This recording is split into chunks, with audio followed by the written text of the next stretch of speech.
Queria dividir hoje um texto que está lá em Deuteronômio 8, de 1 a 9.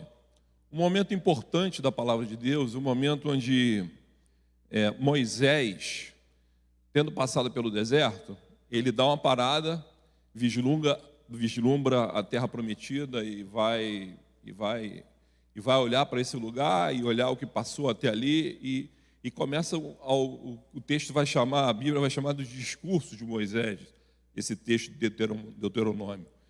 E vocês já sabem tudo que está aqui escrito. A gente queria refletir um pouquinho sobre o que ele nos disse e ver como a gente pode aprender um pouquinho. Vamos ler? Vamos ver a versão que está aqui, não vai ser muito diferente da minha. Vamos lá. Deuteronômio 1. Cuidareis de cumprir todos os mandamentos que hoje vos ordeno, para que vivais, e vos multipliqueis, e entreis, e possuais a terra que o Senhor prometeu sob juramento a vossos pais. Recordar-te-ás de todo o caminho pelo qual o Senhor teu Deus te guiou no deserto, estes 40 anos, para te humilhar, para te provar, para saber o que estava no teu coração, se guardarias ou não os seus mandamentos. Ele te humilhou, te deixou ter fome e te sustentou com o maná, que tu não conhecias, nem teus pais o conheciam, para te dar a entender que não só de pão viverá o homem, mas de tudo que procede da boca do Senhor viverá o homem. Nunca envelheceu a tua veste sobre ti, nem se inchou o teu pé nestes 40 anos. Sabe, pois, no teu coração, que como um homem disciplina a seu filho, assim te disciplina o Senhor teu Deus. Guarda os mandamentos do Senhor teu Deus, para andares nos seus caminhos e o temeres, porque o Senhor teu Deus te faz entrar numa boa terra, terra de ribeiros, de águas, de fontes, de mananciais profundos, que saem dos vales e das montanhas, terra de trigo e cevada, de vides, figueiras e romeiras, terra de oliveiras, de azeite e mel, terra em que comerás o pão sem escassez, e nada te faltará nela, terra cujas pedras são ferro, e de cujos montes cavarás o cobre. Até aí. Vamos orar. Senhor Deus e Pai, a palavra tua diante de nós, Pai, para o florescer da tua vida em nós. Assim te rogamos, Pai, que mantenha o coração cativo de todos nós, os que estão em casa e aqui, para que a tua palavra floresça e dê o fruto necessário para individualmente cada um de nós ter vida. Assim te pedimos em nome de Jesus. Amém. Bom, o texto bíblico as histórias, pelo menos, né?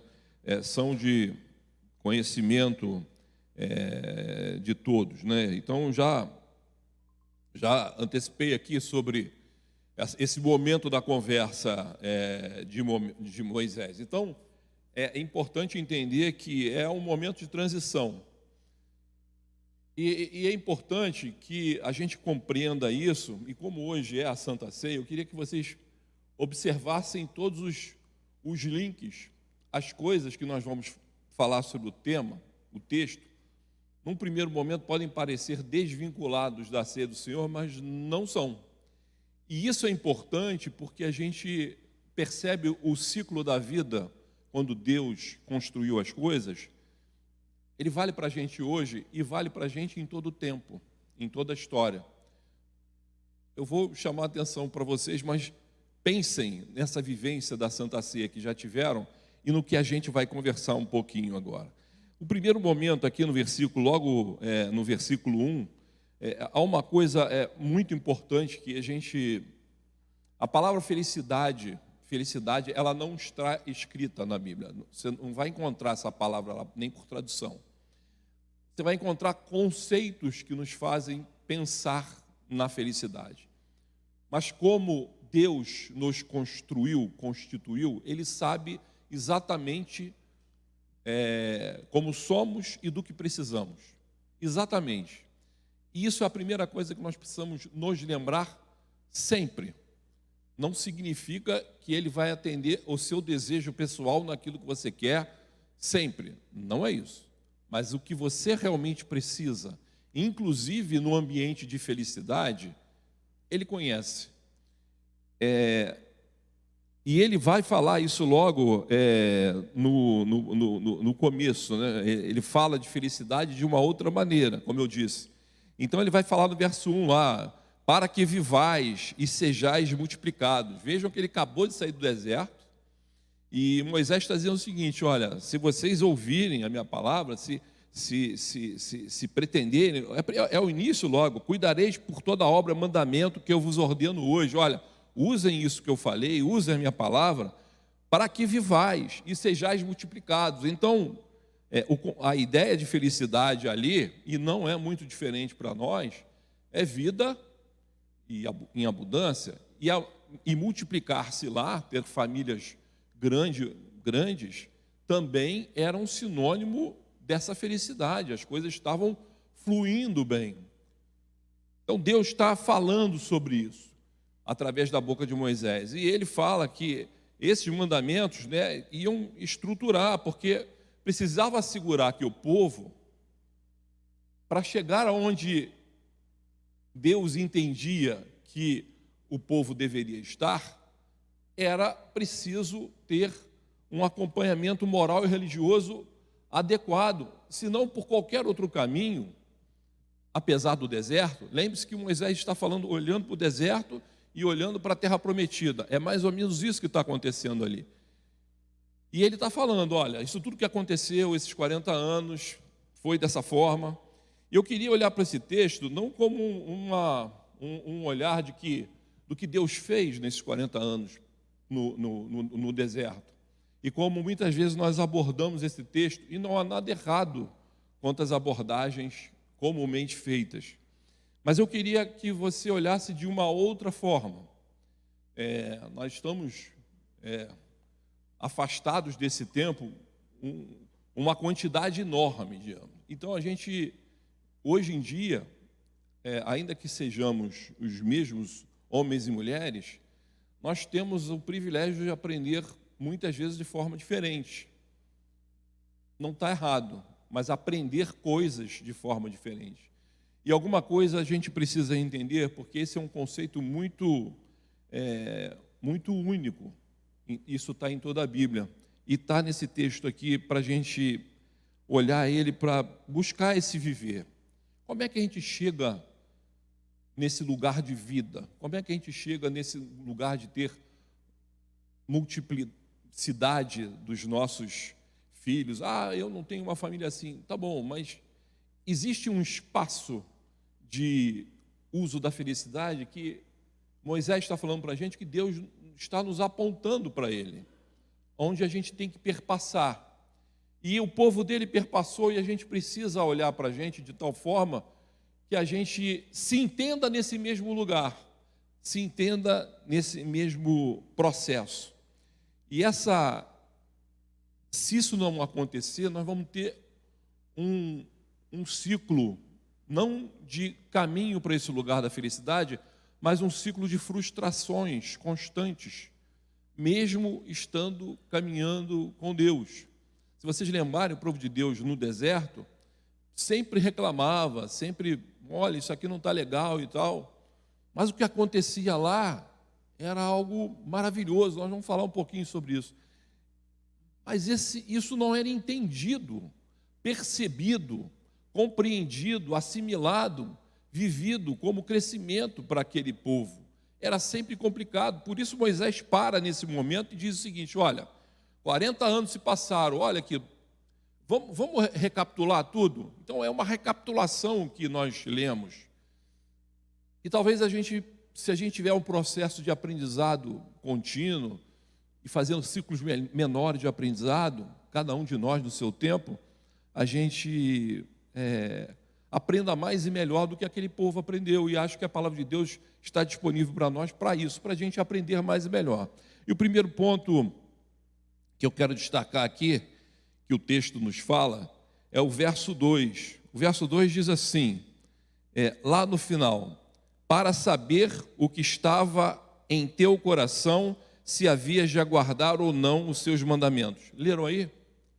Tudo que aconteceu ali atrás era para saber o que estava em seu coração, se havia de guardar ou não os seus mandamentos. Eu pergunto a você, Deus fez tudo aquilo para testar o povo, para que ele verificasse o que estava no coração? Ou a gente é que precisa saber o que está no nosso coração? A segunda opção é a correta. Deus não precisa fazer nada para te conhecer absolutamente, muito mais e melhor do que você mesmo te fala. Então, o que aconteceu lá era uma revelação do que habitava no coração daquelas pessoas que eles mesmos precisavam refletir e aprender sobre. Então, a primeira coisa que eu queria dividir com vocês é que você, nessa caminhada, nesse cotidiano de vida, precisa necessariamente exercer a sua autoconsciência, percepção de si mesmo. Em poucas palavras, né, é como a nossa atenção tivesse voltado para nós mesmos. A gente se perceber de verdade, porque Deus já nos conhece. Deus, eu não tenho dúvida que Ele nos conheça, mas nós não nos conhecemos, e tudo que acontece no deserto, e a gente é um exercício constante. E se você olhar no Novo Testamento, não é diferente. A gente precisa ter como objeto a nossa própria atenção, a gente está ciente dos diversos aspectos que você realmente é, comportamentos, sentimentos. Eu preciso saber disso, porque o que ele fala, o Moisés deixa claro no texto, é muito importante e até muito grave, para saber o que estava no teu coração, se havia de guardar ou não os meus mandamentos. É quase dizendo o seguinte: você quer isso mesmo? Você quer isso mesmo? Você quer guardar os meus mandamentos? Você quer estar comigo? Porque eu sei o que passa no teu coração, mas o que realmente você quer? Qual é o seu desejo? Como ele se consolida e como é a sua prática de vida? Porque quando a gente não tem esse aprendizado, e metaforicamente esses 40 anos, vejam bem, os 40 anos foi o tempo necessário para que o povo de Deus se conscientizasse de quem eles realmente eram.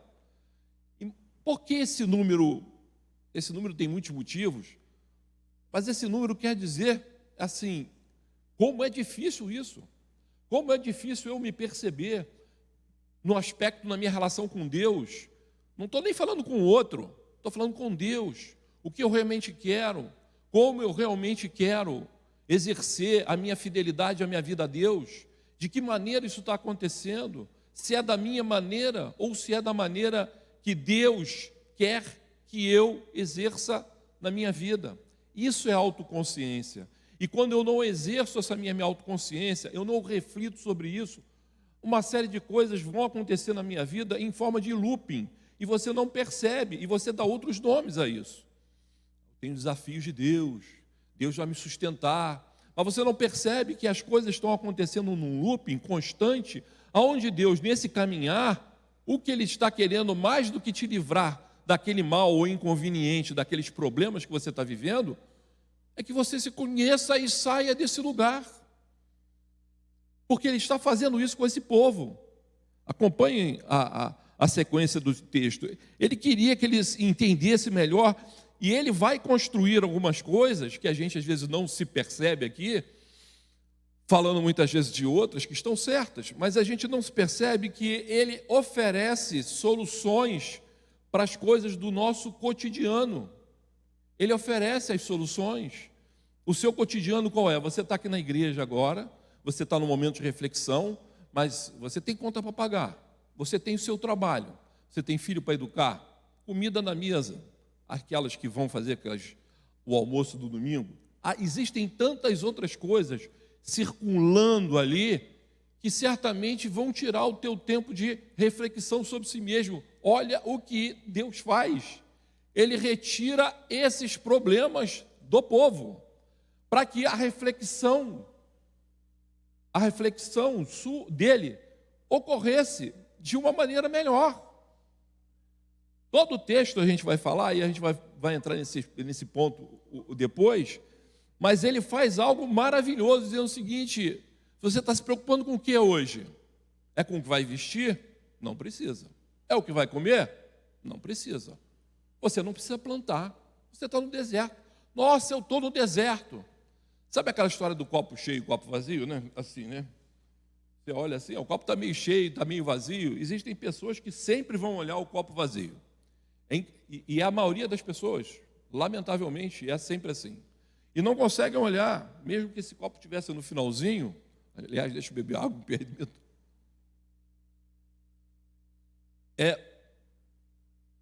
Que existem outras coisas em jogo. E que esse copo fica cheio e fica vazio, a depender do agir de Deus. E, para mim, eu só preciso usufruir daquilo que me foi dado no tempo e hora. Então, aqui a gente precisa compreender, nessa reflexão de se fazer um autoexame, e é importante, porque se eu conheço meus pontos fortes e fracos, eu não estou falando de avaliação de psicologia, não. O texto que nós vamos ler sobre a Santa Ceia, isso está lá. Prestem atenção, isso está no texto da Santa Ceia e nós vamos verificar no momento da ceia. Quando eu vejo isso, quando eu vejo meus valores, eu entendo que eu não sou perfeito e eu preciso de algo assim, preciso de uma construção nova. Mas quando eu não me examino, eu sempre olho de outra forma. O inverso do copo cheio, sobre as coisas da vida, é o copo cheio e vazio, mas sobre as nossas vidas, você vai sempre olhar as suas forças, no que você é forte. Mas o que Deus está querendo tratar é no que você é fraco. E trabalhar, e olhar, e ter essa consciência, e a partir disso, construir uma outra coisa.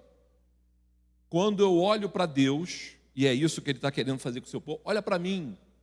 Olha para mim. A partir do momento que você olha para mim, retirando de você, tirando das coisas, o dia a dia e tudo, inevitavelmente você vai refletir sobre si mesmo. Não tem jeito. E a gente não exercita isso. Existem pessoas, isso de uma maneira geral, que procuram fazer, trabalhar, e a gente olha, e muitas vezes essas pessoas o que estão fazendo é tão somente se ocupar tanto do seu tempo, que não tem tempo ou não quer ter tempo para ser objeto da sua atenção. Mas na Santa Ceia que nós vamos participar, Paulo fala exatamente isso, e eu vou me lembrar isso para você.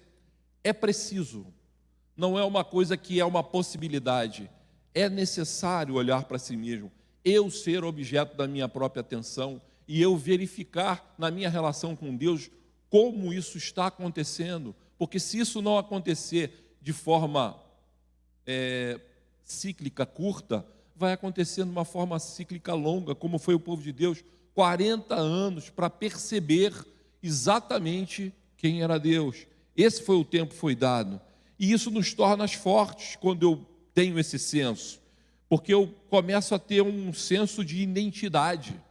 Eu começo a olhar para mim, quando eu faço esse autoexame, percebendo quem eu sou mesmo na minha relação com Deus, e percebendo essa relação, eu começo a enxergar Deus, primeiro, muito mais maravilhoso do que é. Eu rompo aquela parte que eu não quero ver das minhas fragilidades, aquele medo de olhar a sua fragilidade de vida em qualquer campo, que você provavelmente tem medo, ou aquelas pessoas que ficam num labor constante, fugindo de refletir sobre si mesmas. O que Deus quer é o contrário. Vamos falar sobre isso, porque você vai ser mais forte. Comigo, você vai ser mais forte. Comigo, você vai perceber as suas fragilidades. Existem muitas, vou dar só uma metáfora, como eu gosto de falar de filme, mas não vou falar de filme hoje. Eu acho que vocês já perceberam que eu tenho uma fragilidade. Toda vez que eu venho aqui para falar, eu sinto sede. Eu sempre bebo água. Algumas pessoas que vêm falar aqui, Leonardo, não sentem tanta sede. Então isso é uma fragilidade. Quando aquele ar ali está ligado, é terrível. Eu sei que eu tenho isso. Então eu olho e falo assim, eu sinto muito, eu não sei como lidar com isso, eu não sei como terminar minha sede sem beber água. Eu sinto realmente sede. resseco a garganta, e os diáconos são maravilhosos, sempre colocam essa água para mim. Isso é uma fragilidade, como muitas outras eu as tenho. Quando eu enxergo, percebo e quero, como é que eu resolvo isso? Bom, eu vou ter que pedir desculpas a você e aos de casa e sempre beber um pouquinho d'água para eu continuar. É um apoio mútuo. Quando a gente percebe essa fragilidade, a gente cresce. Então, só uma metáfora para você entender no copo d'água, mas isso se reflete em muitas outras coisas. Quando eu percebo uma fragilidade, busco auxílio e com esse auxílio eu consigo ir mais além do que eu estaria sem esse copo d'água gaguejando. Quem se lembra no passado, quando essa água não tinha, várias vezes eu tive, até uma vez que eu fiquei aqui sem voz, aí uma pessoa foi lá, pegou uma água rápida para eu continuar falando, porque eu me planejava, eu entendia que eu era infalível, mas isso não é verdade. E o que Deus quer que é isso, quer que a gente se perceba. Eu já vou pedir desculpa novamente para bebê-la. Próximo ponto que a gente precisa aprender dessa nossa autoconsciência é alguma coisa que a gente faz, mas a gente faz numa conta errada. A gente percebe Deus de uma forma errada. Ele é muito maior do que isso. Então, o que eu quero que você aprenda é: agradeça a provisão e proteção na caminhada. Pode repetir comigo? Agradeça a provisão e proteção da caminhada. Entenderam? Eu tenho certeza que você já agradeceu muito a Deus pela sua proteção na sua vida. Eu tenho certeza que você já agradeceu pela provisão, quando Ele resolveu as coisas. Mas quando essas coisas não parecem visíveis, ou quando não são exatamente aquilo que você queria, será que a gente está agradecendo isso também? Essas coisas que parecem, que não faziam parte necessariamente da provisão. Porque o texto vai dizer aqui, no versículo 3 e 4, leiam comigo, ele começa: e te afligiu, e veio ter fome, e te sustentou com maná, comida que não conhecias tu, nem teus pais a conheciam.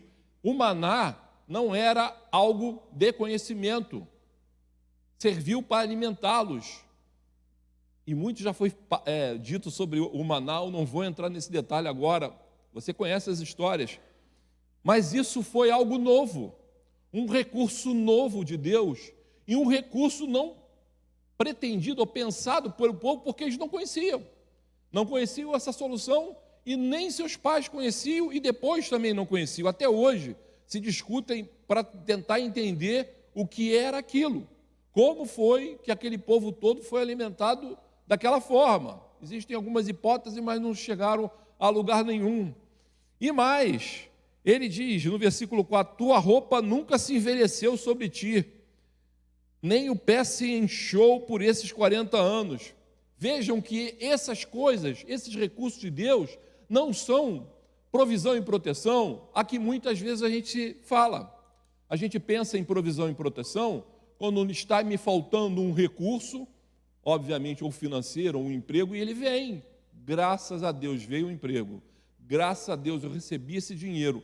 Isso é o modelo de provisão que nós nos debruçamos e pensamos. E quando eu estou doente, quando eu estou com uma enfermidade grande, e me sobrevém a cura, e eu fui protegido, Deus me curou. Mas quando eu sequer fico doente, quando eu sequer, as minhas roupas não se gastam, quando meus sapatos não se gastam, vocês imaginaram uma coisa que é dita no texto de forma diferente? As roupas não se desgastaram? Reparem que coisa louca, e o texto vai dizer, não esse texto, mas outros vão deixar isso bem claro. As crianças cresciam. Como é que você faz com uma criança que mudou de roupa? Pega a roupa do outro? O texto vai dizer que até as roupas cresciam com as crianças. Isso é loucura. Isso é inimaginável. Soluções que não se pode imaginar. A nuvem que passava o fogo que protegia a nuvem, o texto vai chegar a dizer que essa nuvem passava por entre as pessoas na proteção e limpavam as roupas, ou seja, você não precisa mais gastar sabão em pó, porque não tinha água para lavar. Imaginam esse tipo de cuidado? Um cuidado onde você não tem as coisas à sua disposição, mas antes você não precisa tê-los. Nós não percebemos muitas vezes a provisão e a proteção de Deus naquilo que não se oferece para a gente, e a gente precisa agradecer por isso. Engraçado que quando eu estava meditando nesse texto, vocês podem não acreditar, eu não sou muito consumista, né? Mas minha esposa está aqui para... Eu sou muito até desligado quanto a uma série de coisas. Normalmente é no aniversário, numa coisa qualquer que eu recebo e fica lá. E eu comecei a olhar minhas roupas. Você pode acreditar, eu tenho camisa de 10 anos, dessas aqui. Eu tenho sapato de mais de 10 anos. Aí eu falo, se você nunca usou, não, eu uso. E por incrível que pareça, ela está lá. Algumas rasgam. A Fabiola de vez em quando, isso aqui está horrível. Você precisa, não pode usar mais uma roupa dessa. Mas elas estão lá. Na contabilidade da vida, por incrível que pareça, quando você não é consumista, se você deixa de ficar gastando dinheiro em algumas coisas, eu não sou sovina não, eu sou só desligado e não consumista. Você gasta menos daquilo. Se você não tivesse que comprar comida, como o maná chegou lá, você gasta menos daquilo. Se você não tiver que pagar plano de saúde, se a sua saúde em geral vai bem, nossa, é uma economia muito grande também. Entenderam que isso tudo é um cuidar de Deus sobre a vida do povo dele, e ele faz isso hoje. Eu não estou falando das minhas roupas de 10 anos, que ele está cuidando de mim, não. Eu só estou dando um exemplo que é possível. E as pessoas não se dão conta. Eu tive uma família grande e algumas pessoas ficavam idosas. A Fabiola tem uma história de uma bisavó dela que eu conheci, foi com 104 anos. Ela faleceu com 104 anos. Aos 90 e pouco, ela andava de ônibus pelo Meia. Era a história que contava. E eu, quando a conheci, ela dizia o seguinte: Deus me esqueceu aqui na terra, porque nada acontecia com ela. Ela não ficava doente, as coisas não aconteciam, ela continuava a andar, só que ela estava cansada da vida, né? E ela morre dormindo.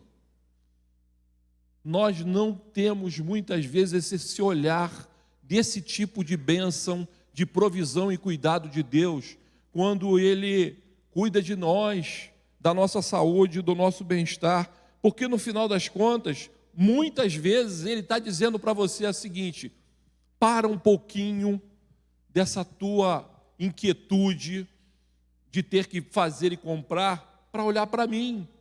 Eu disponibilizo isso hoje para você, hoje, século 21, aquilo que aconteceu lá, de forma milagrosa diferente, mas da mesma forma.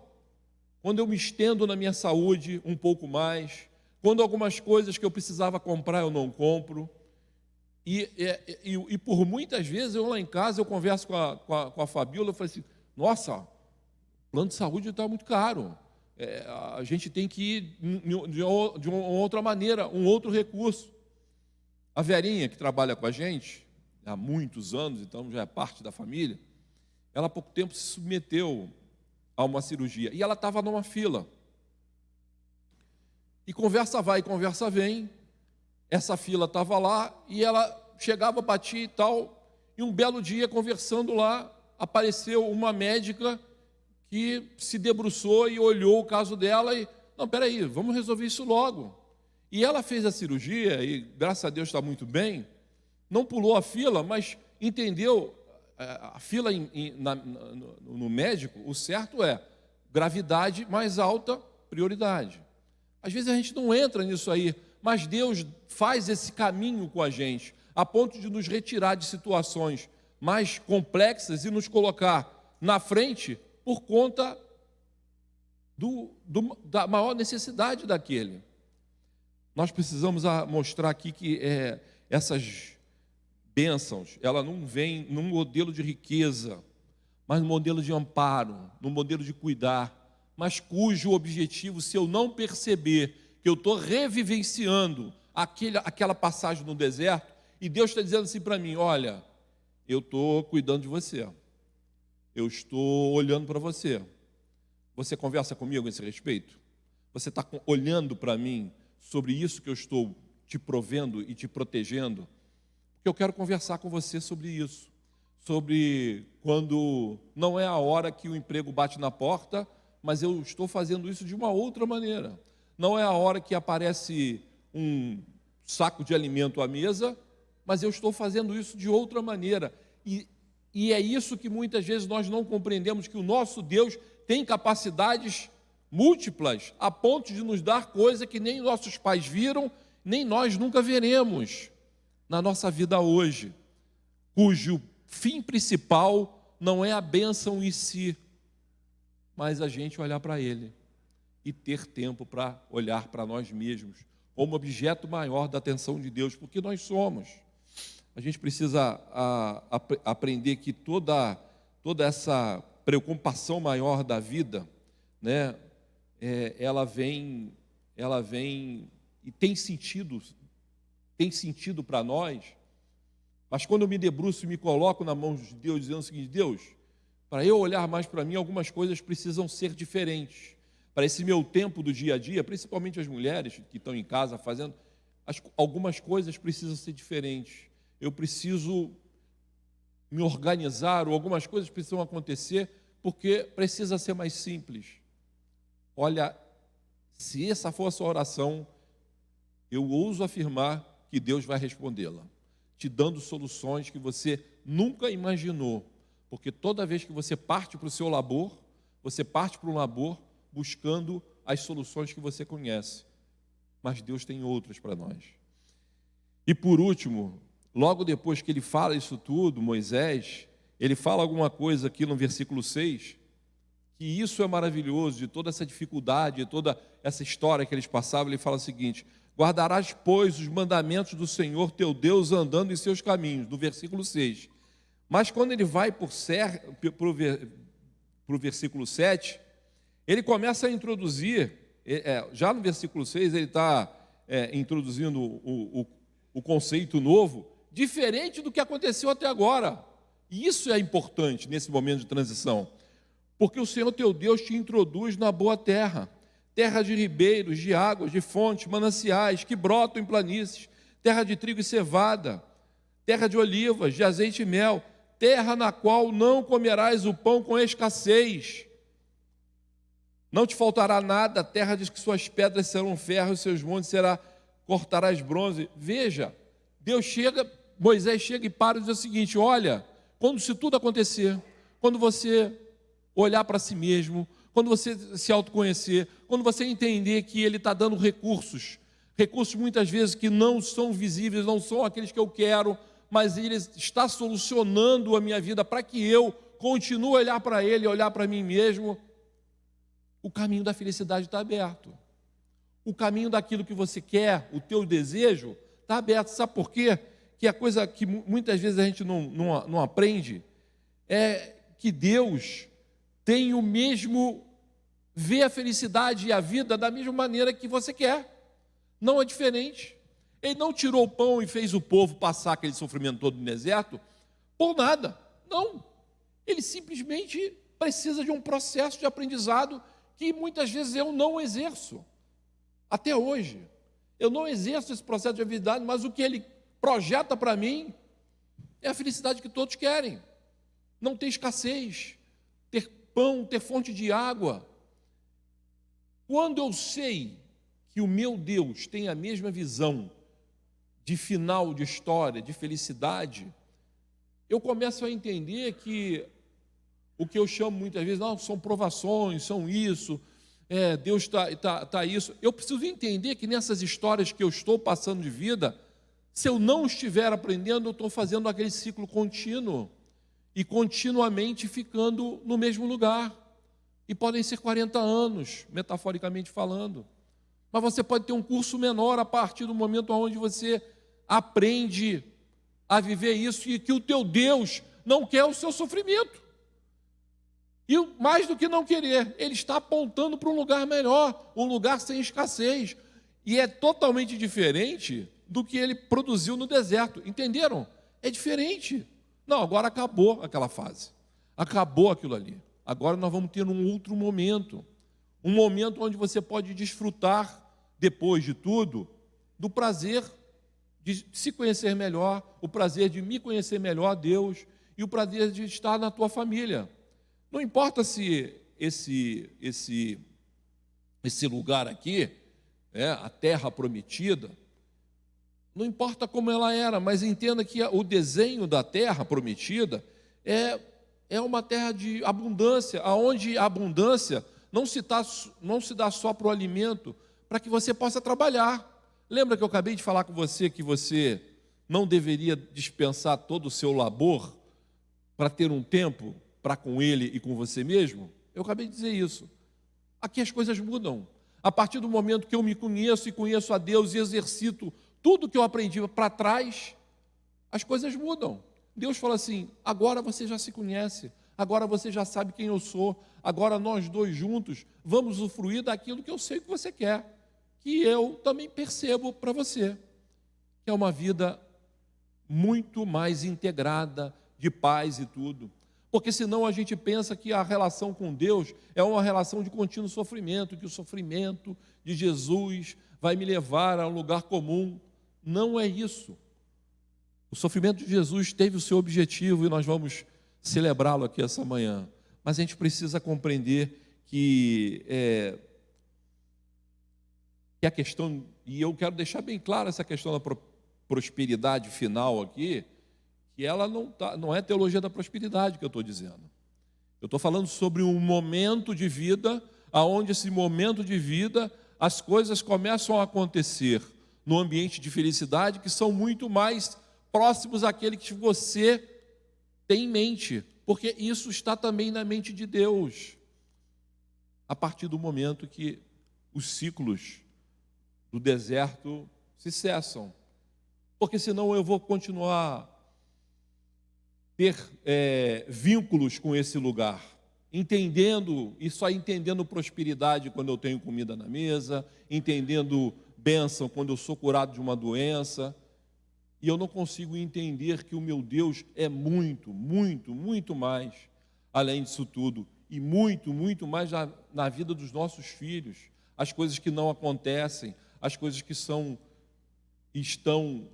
fora do alcance da nossa vista, porque nós não caminhamos com essa gratidão, a gratidão do que não vemos, ou a gratidão do que vemos, entendendo o maná como escassez, a falta de doença como uma coisa normal, sem dizer o seguinte: obrigado, meu Deus, eu não estou doente. A gente precisa compreender que Deus cuida de nós nesse lugar também.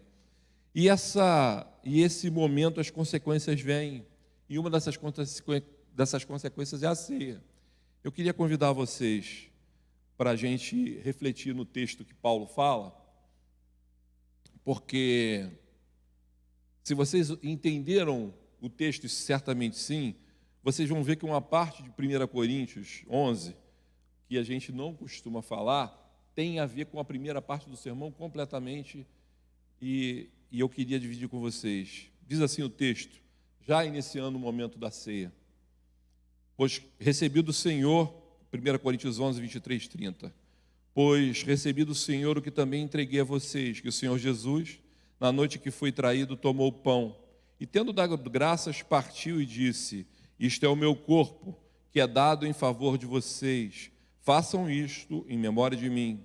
E da mesma forma, depois da ceia, ele tomou o cálice e disse: este cálice é a nova aliança do meu sangue, façam isto sempre que o beberem em memória de mim. Porque sempre que comerem deste pão e beberem deste cálice, vocês anunciam a morte do Senhor até que Ele venha. Essa é a parte que nós falamos. E logo depois: portanto, todo aquele que comer o pão ou beber o cálice do Senhor indignamente, será culpado de pecar contra o corpo e o sangue do Senhor. Examine-se cada um a si mesmo, e então coma do pão e beba do cálice. Pois quem come e bebe sem discernir o corpo do Senhor, come e bebe para a sua própria condenação. Por isso há entre vós muitos fracos e doentes, e vários já dormiram. Essa parte você começa a ouvir, nossa, é pesada. Durante muitos anos, quando eu entrei na igreja, existiam pessoas que declinavam de participar da ceia, porque olhavam para esse texto: se eu me examinar, eu não vou em frente. Não dá. É impossível. Porque não entenderam o texto. Porque não compreenderam o que está aqui. O que está aqui é: examine-se a si mesmo, autoconhecimento, perceba-se, entenda.